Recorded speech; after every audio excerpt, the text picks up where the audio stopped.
Hello and welcome to the Compact Podcast. I am Geoff Shullenberger.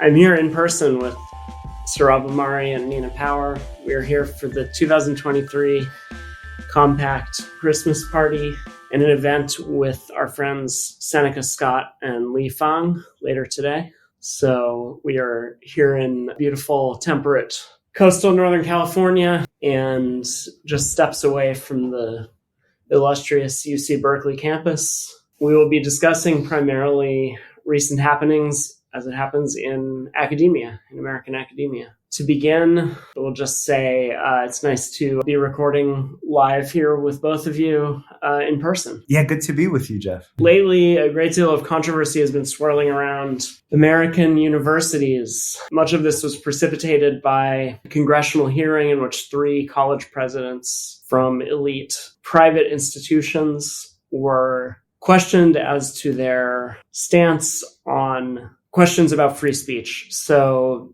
specifically, the question that was put to them is whether calls for genocide of Jewish people would violate their campus policies on harassment, to which they answered in a sort of, legalistic, somewhat evasive way, which has generated a firestorm of controversy, which has already brought down one college president. So far, the other 2 remain in office, but nonetheless, it has raised a whole new set of questions about the issue of campus free speech and has somewhat shifted the nature of that debate, because in this case, it would seem to be figures on the right and sort of center right of the political spectrum who are kind of driving concerns about speech, which is being designated hate speech, being designated dangerous, harmful, et cetera, to certain students, specifically Jewish students. So this has somewhat turned the tables on this whole debate. I'm going to turn first to Nina, who just the other day did a lecture on the question of free speech and left perspectives on free speech. And obviously,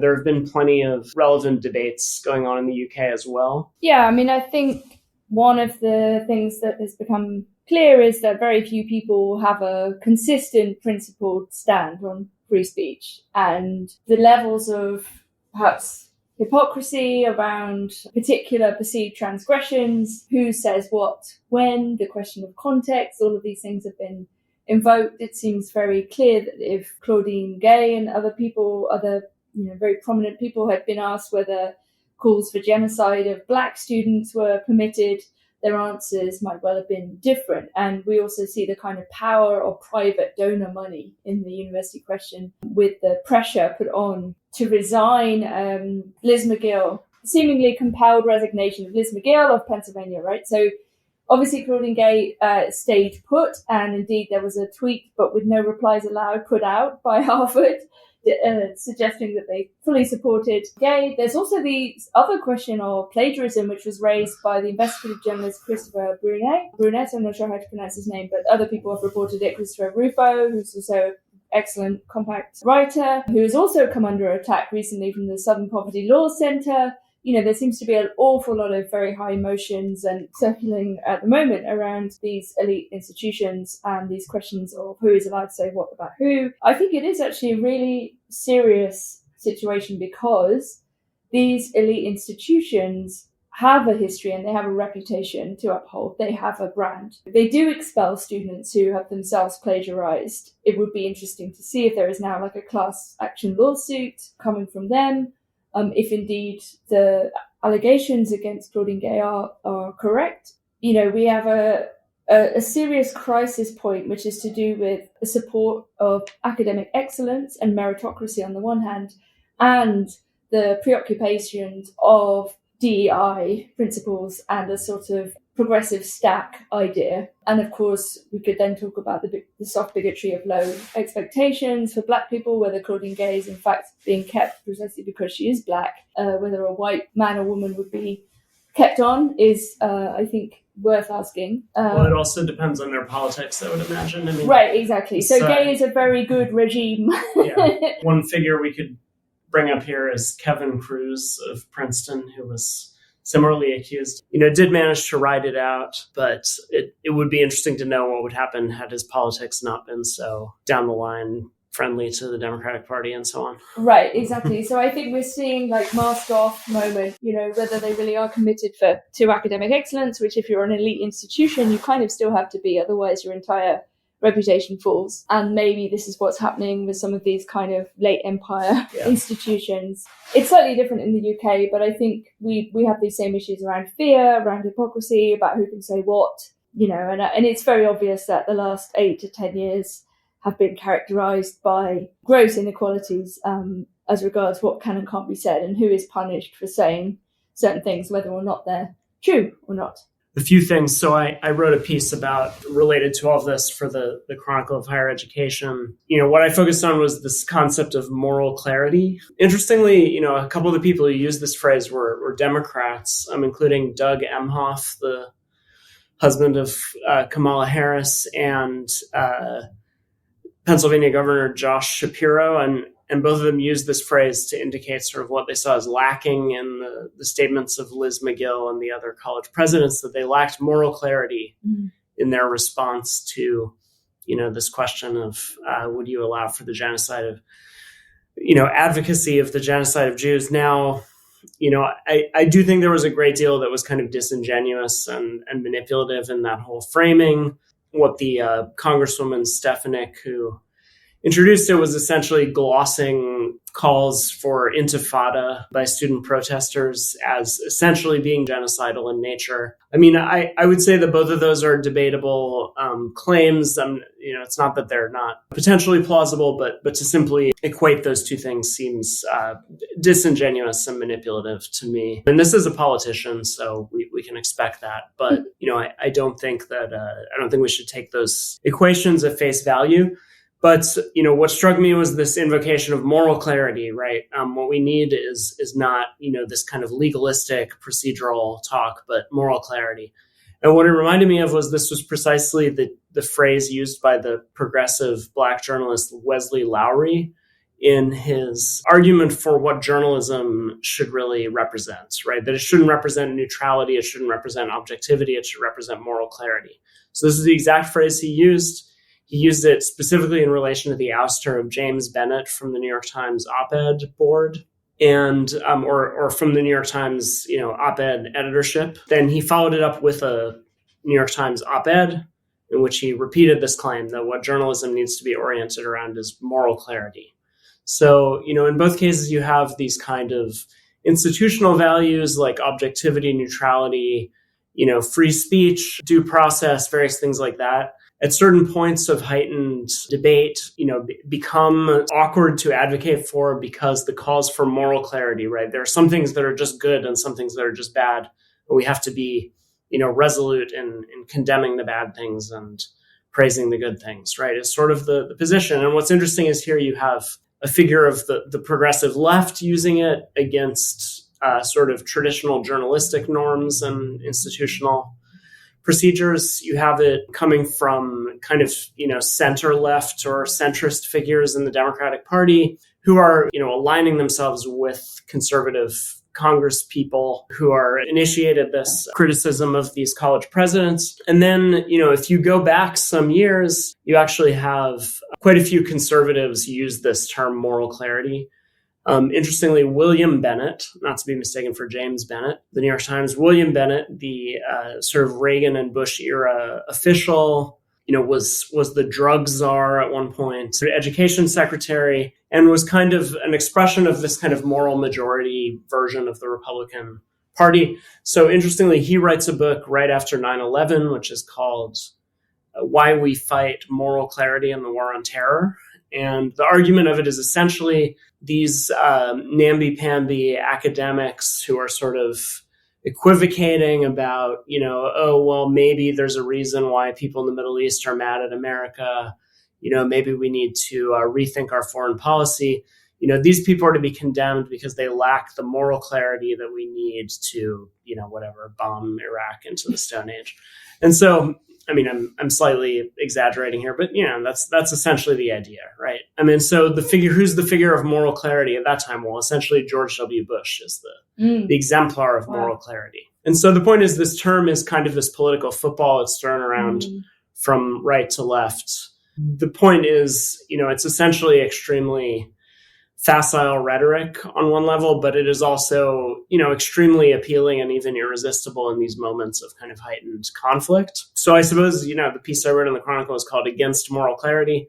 I think it is actually a dangerous and corrosive concept, and I am against it, at least when it comes to contexts like academia and journalism. In a way, what else do we have? I mean, it's like, if your response to the question, should we allow the genocidal rhetoric on campus, is to equivocate in a legalistic manner, like, even if you're technically correct, like, there is a problem, no? Should they have answered?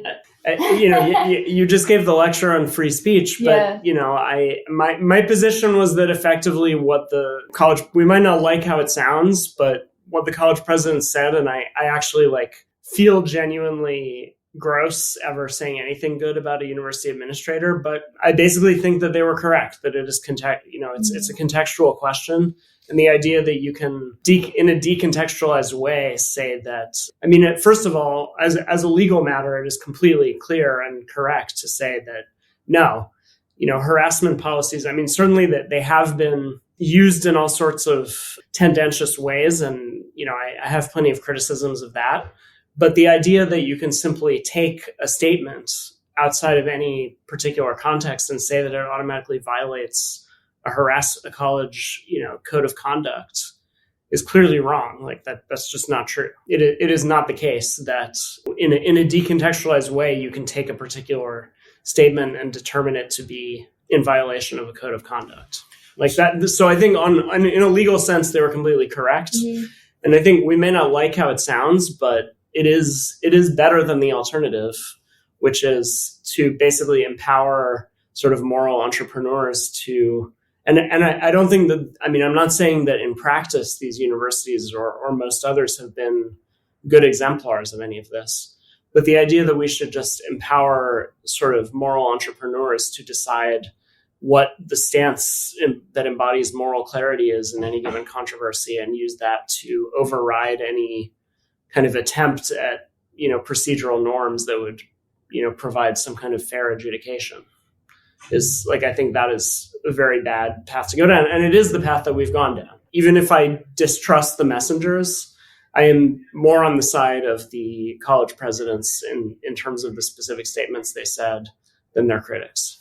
So one way I think to understand the degree to which there's been outrage at the presidents is if these three women were really taken to believe what they said about how committed they are to free speech on campus, then their claims about why supposedly genocidal statements about the Jews may be acceptable in some contexts would fly. I think the reason that not just the lawmakers present there, but lots of people I saw, even people who are liberals or of the left, like Lawrence Tribe at Harvard and others, balked at Claudine Gay et al. Saying, look, free speech is the foundation of our work at Harvard, and that's why we have to be very careful about what sorts of speech we prescribe on campus. That felt really implausible characterization of what actually happens at places like Harvard, and because insisting, for example, on sex as being an embodied reality, and you believe it, Claudine Gay's entire sort of disciplinary apparatus will come down on you like a ton of bricks. Now, I had a piece over at the American Conservative about an episode that just happened, as these events were unfolding, namely, our friend Julius Krein, who's a contributor to Compact as well, read his pieces at compactmag.com, is also the editor of a journal called American Affairs. And on December 8th, he, the American Affairs, had co-sponsored an event that was supposed to be held at Harvard with a right-of-center student group.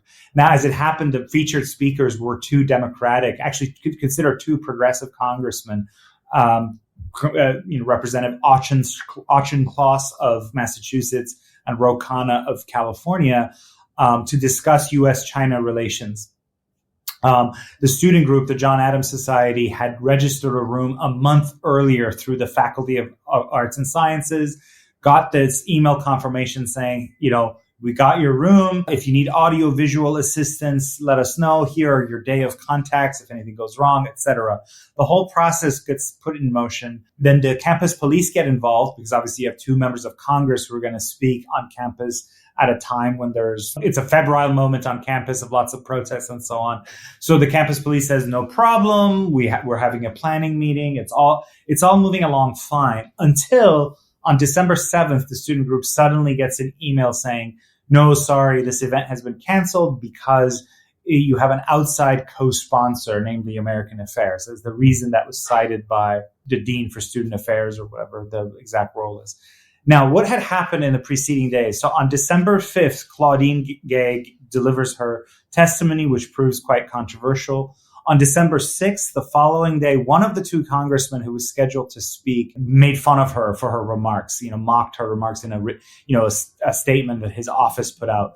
And on December 7th, this event was canceled. Now, I'm not saying that Claudine Gay reached down into the scheduling system of Harvard and canceled this one event. But the fact is that the bureaucratic hurdles that were put up suddenly, they had proved no problem a month earlier, but then suddenly university insisted on all of its kind of bureaucratic hurdles. Would that have happened with another kind of speaker who was maybe not critical of a university president? That's a good question. Another is just how difficult it is to speak freely on campus on matters of national concern. If that weren't the norm at places like Harvard, Penn, and MIT, those are the three presidents who testified before Congress, I think people would have a lot more patience for those university presidents saying, look, we have to be careful. The slogan XYZ, is odious. I certainly disagree with it, but it can be a sort of advocacy. And in a university environment, we don't want to come down on that, but we come down hard against that. I think that would have been plausible if they had the credibility of years of standing up for free inquiry and free speech. I think it would be more credible. That said, I do agree with our friend and columnist Batya Ungar-Sargon, who said we don't want random billionaires like right now Bill Ackman, this hedge fund guy or whatever he is, setting the speech agenda on campus. I worry about that. I also worry that people on the right and pro-Israel people are just kind of carving out their own DEI protection rather than challenging the apparatus as a whole. They're like, okay, we're going to have it, but XYZ, pro-Israel views got to be protected by the DEI apparatus. I think that's troubling as well. Abolish academia and just only have technical vocational training. I don't believe that. That's a very common American sentiment. I'm joking. But maybe higher education for free for 5 to 10% of the population. That it is a national resource and that basically, it's really not that many higher percentage of the population is actually capable of higher education. Yep. It's because of the economy we've built, because normal working class, middle class jobs are just very precarious. And so a whole generation of people, basically starting with my generation, I was born in 1985, was told you have to get a college degree is the one path to prosperity. Now, it turns out we just don't have enough jobs for people like that. And so there's just lots of people running around with, time to be aggrieved about their various identitarian causes. Build an industrial economy, man, then you don't have to worry about what Claudine Gay thinks about most things. Clearly, the question of sort of what elite institutions like Harvard and MIT mean to the country is, it should be sort of first and foremost at the moment, but I feel like nobody really has a very clear or articulate response to that. Because they're businesses that have a lot of international students, right? They're not like old-fashioned universities that are basically producing monks. They're not producing citizens because there's no concept of national citizenship, right? Right. They're basically machines for producing a certain ideology and, a certain kind of person who exists in the global economy. Right. But also, just the basic fact that because we're American and sort of squeamish about acknowledging sort of the existence of elites and things like that, the fact that these are essentially the finishing schools for the elite is something that people have trouble kind of articulating openly, but it's clearly true. And then the question is, what does that mean in terms of what kind of responsibilities they have? But then, going to your point, Nina, part of the problem is that, at this point, a huge percentage of all of them are training students who are not American and don't really have any deep connection to the country. I taught at NYU, which has explicitly set itself up as kind of a global institution, right? That is training a global elite rather than a national one. And therefore one that has no particular kind of responsibilities or sense of what it's supposed to, what it owes to the country. I mean, just to go back quickly to your point about the relationship between the legal and the moral, I think it's manifestly clear that people treat the legal as if it were moral, and this is actually what's going on. You know what I mean? There is a morality to legalism itself. And I mean, this is a deep philosophical question about the philosophy of law, right? Whether we can talk about moral philosophy and law together. I mean, this is basically the essential founding question of the philosophy of law. But you know what I mean? It's like the context is the regime, in which certain people can make certain claims. And other people cannot. Sure. And I don't want to claim that I'm advocating for some kind of, abstraction of all discourse from kind of moral questions. Sure. I think my suggestion was more that there's something particularly pernicious about moral clarity because in part because it posits and demands an extremely simplified morality, right? So it tries to bypass difficult moral questions. But a legalism that tries to obviate all moral questions altogether is also a problem, right? Yes, sure. Especially when you were talking about an institution that's very powerful and, and that there is an implicit morality, there is an implicit hierarchy. Yeah, I agree with that. So I think my issue is less with morality than with moral clarity as a framework, because it becomes a kind of ideological shortcut. It wants us to assume that the answers to these questions are ultimately easy. And that's not, this is itself contextual, right? But I think that's certainly not something that should be accepted in a healthy kind of intellectual environment. So with that, we will bring our conversation to a close. We're looking forward to seeing our subscribers and friends from the Bay Area this evening. So this is just one of our ongoing series of Compact events. If you are not yet a subscriber, please go to compactmag.com/subscribe. Take out a subscription and you will have priority access to all future events. There will be more coming in 2024. Some very exciting things in the works. So thanks so much for listening and talk to you next week.